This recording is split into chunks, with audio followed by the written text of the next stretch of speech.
In a completely unprecedented, but let's be real, kind of obvious move from Wizards, we've been shown, or I guess kind of leaked, a preview card from Edge of Eternities before the kickoff is tomorrow at MagicCon Vegas. In the dark depths of space where the Eternities are edging ever closer.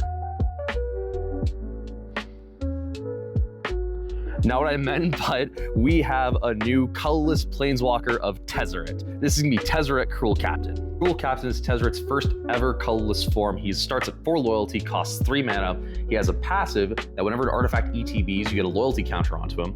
He has a 0 that lets you untap an artifact or creature, and if you untap an artifact creature, it gets a 1/1 counter. His -3 is basically Trinket Mage, get a 1 mana or less artifact from deck to hand. And his -7 is an interesting emblem. At the start of combat, you get to put 3 counters on an artifact you control. If it's a non-creature artifact, it becomes a 0/0 robot artifact creature. So I was hoping with all the hype they've been showing with Tezzeret and just how stanced up and how he looks like a evil space emperor, he'd be like 6-7 mana Dimir doing some nasty artifact stuff.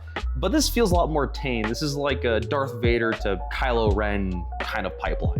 That's not to say he's like all bad though. The fact he gets loyalty on any artifact entering means that it includes all the crazy ass tokens we've been seeing: treasure, blood, food, clue, name your token. Basically in those artifact token decks, he's gonna be at massive loyalty. But the problem is his -7 doesn't really do a massive payoff. Yeah, you can load up like a bunch of small guys or load up one big guy, but it doesn't really help create a board. You need to have those tokens, those artifacts in place already.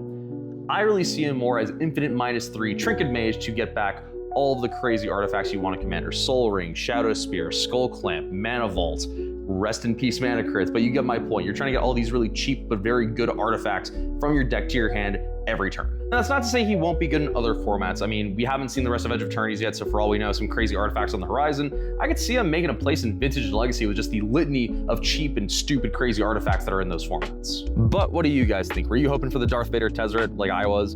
Let me know down below. Subscribe if you haven't, and if you're here for MagicCon Vegas, I'll be here too. So let's get some games in over the weekend. I'll see you guys next time. If you're in Vegas, see you here.